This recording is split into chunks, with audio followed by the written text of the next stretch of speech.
So you mentioned the 5-year priorities. So would you mind talking about a little bit more about what they are and how are they were created? Sure.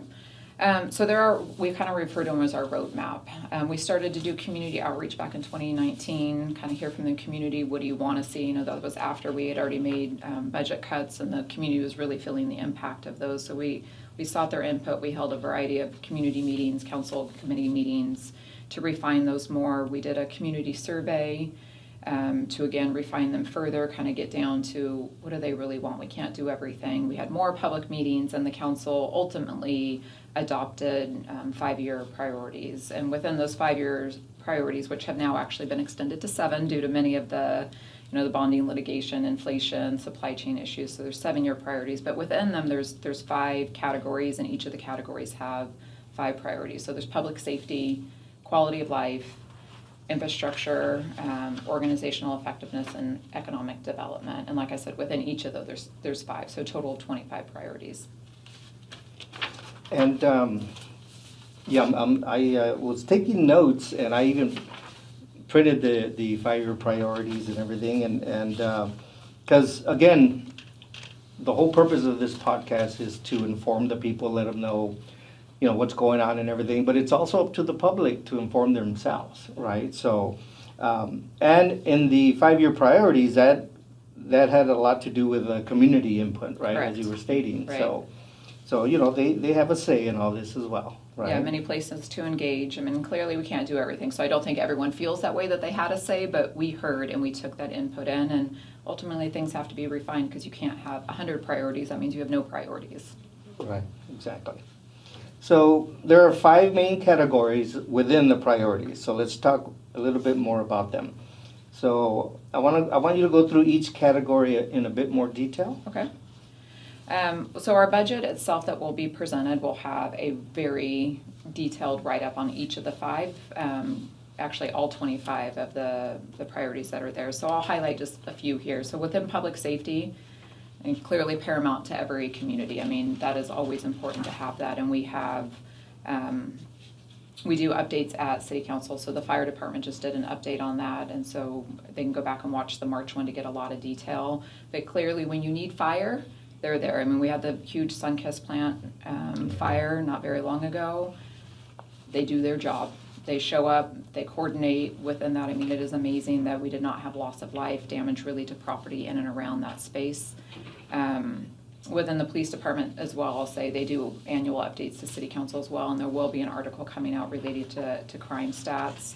And within that, I mean, clearly problems have changed over time. So problems that we had 30 years ago are not the same problems that we have today, and overall the takeaway is crime is improving here. We're dealing with different problems. We're dealing with homelessness. We're dealing with fentanyl overdoses. We're dealing with guns, things that every community is dealing with, not unique to Oxnard. Unlike 30 years ago where we were dealing with gangs that were very specific to an Oxnard issue. Yes, LA, other big cities had them, but it was unique for Ventura County what we were dealing with. But within that priority, maintaining 911 was a huge priority. Their call volume continues to go up. For PD, it raised 2% this year. I mean, we're talking over 100,000 calls a year, and for fire, the calls continue to go up. And what's remarkable about that is our response time. We're able to respond to those incidents in less than 5 minutes, which is one of our goals. But for further detail, I would suggest really going back and watching the fire update as well as the PD update, and we can provide the links and directions to those.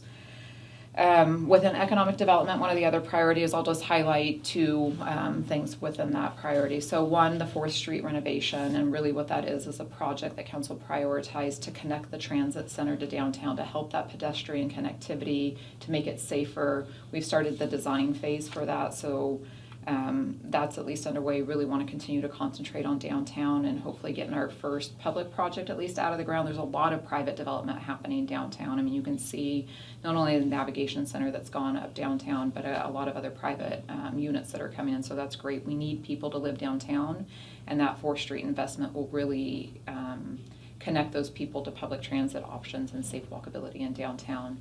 The other one within economic development, I think, is our Oxnard Employee Pipeline. That's a partnership that we have with Oxnard College. We've had some delays in getting it started. They did just announce their new president, so we're excited to get on board and start working with that president as well on this. But what we're trying to do is connect our residents to the training that they need to get jobs locally here in Oxnard. Bring up that education level and the skill level so they can have and work at great companies that we have in Oxnard. So we're hoping to get some more traction on that in July after he starts, but in the meantime, we've continued to work with both the chamber and the staff that's at Oxnard College and making strides within that. Quality of life, I think, is one that's always near and dear to a lot of people's hearts. The quality of life priority really speaks to youth and senior programs. The Arts Academy is within that one as well, and I would say that we have had tremendous progress due to Measure E, and specifically because of Measure E. That's a place that always gets cut first. Right. And it's a place that our community needs more than ever. So Measure E restorations have been heavy into those departments. So within our youth programs, we've been able to increase hours at our Durley. Durley was completely shut down. We reopened the Durley Youth Center. We've been able to add hours to our Colonia basketball gym. So we've increased youth participation by 40% within those areas. We were also able to launch the outdoor camping event at College Park. A lot of our residents have never had the opportunity to camp, so we were able to work with a grant to set up an outdoor camping there locally, bring in the equipment, show them how to camp, have them do an overnight. We started a Halloween tour float. The Christmas float had been around for years, but we started that, and we started a mini mural program, which has brought a lot of color and excitement, at least to the parking structure downtown, and the Recreation Department and Arts Commission and community is continuing to find new places to install art. So that's been really exciting. With the seniors as well, we've been able to reopen the Colonia Senior Center and expand hours there as well and increase participation for the seniors in the program. So the library, we're just getting off the ground. That's one of those things that we're starting to make investments, and we're recommending investments, but haven't really come quite to life yet. So we're working through some of those investments as well. I think the one that probably got the most attention was the infrastructure category, natural resources. That's where streets, medians, trees, alleys. So maybe during one of your other previous budget, or not budget comments, but council dais comments, maybe you've hit us up on the roadways, but we had a lot of deferred maintenance when it came to streets. I mean, and we still do. And that bonding litigation impedes our ability to make a lot of progress there, but we are making progress. So prior to Measure E, we were at a 64 on our grade, if you will. So pavement condition index, it's out of a score of 100, 100 being the best, 1 being the worst. We were at a 64, and we've invested over $54 million since 2021 in streets and alleys. That's increased our score to a 67, short of council's priority of a 70, but that is primarily due to the bonding litigation. We cannot get bonds to invest at that level without cutting back in other areas. So it is progress. It's not the progress we want to see there, but it's progress. Trees, we used to only cut 2,000 trees, prune 2,000 trees a year. We're now doing well over 7,000 trees. Mowing in parks, we were lucky if we were mowing once a month. We are now on a weekly mowing schedule within parks, and we've been able to reinstate bathrooms. For a while they were just locked. Now we have a day, not only are they open, we have daily cleaning of bathrooms. So I know those all sound like very basic things and expected things from a community, and they should be, but we did not have the revenue to do that, and still I think people want more than that. And again, they deserve that. We don't have the funds to do more than that. But I think that's really good progress. The last one, and I know I'm answering and going pretty long here when I said go look at the budget book, is organizational effectiveness. And I think that's one of those ones that the community goes, well, yeah, those are just expected. That's where we're talking about hiring people, training people, investing in cybersecurity and financial stability. I think those are expected of a governmental agency, or truly any group, to just do. They were not things that we were really investing in prior to Measure E. So we've been able to restore positions. That's one of the priorities with that. I talked a little bit already about the financial stability and where our general fund balance or bank account was before, down at a 2%. We've been able to raise that. Currently, we were at 13% in this current budget year, and we're going to recommend that they go up to 16%. That equates to about $30 million that we have in our rainy day fund, if you will. I mean, sounds like a substantial amount of money, but it's money that's necessary to keep us going. We also were able to improve our credit rating. So similar to if you go get your FICO score and you want to be able, the better your credit rating is, the cheaper that money comes to you. Right. In just a 12-year period, our score went up five levels, or we had 5 credit changes. We still want to get better. We can't bond right now anyway, so I guess in the meantime, we'll just keep working on all those financial principles to get us to a higher level. But again, just a lot of progress. And then finally, I'll just touch on the cybersecurity.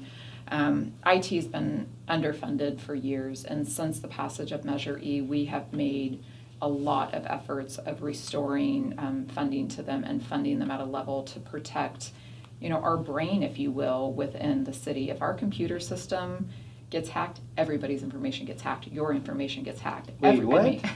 I couldn't believe it. But yes, everything is in there. Every address is in there. Every permit is in there. Every utility bill everything is in there. And just people are getting smarter and more malicious about things like that. And so you really have to stay up. That's a place that a lot of corporations invest a lot of money in. And we weren't. But we are now. We're getting back on track and making huge strides within that organizational effectiveness priority. Now, unless a person is blind, you can see a big difference in how Oxnard is looking compared to a few years ago. Right. Even right now on Gonzalez Road, they're doing, construction there all over the place, on the south side, on the north side, all over the place. So I remember a time when the city had no money and you're driving down Oxnard and all these weeds that were taller than me. I'm not that tall as it is, but still the weeds were really high. And, we call the city and they're like, hey, we'll get to them, but right now we don't have any money. So we've come a long way. We have. We've come a long way. So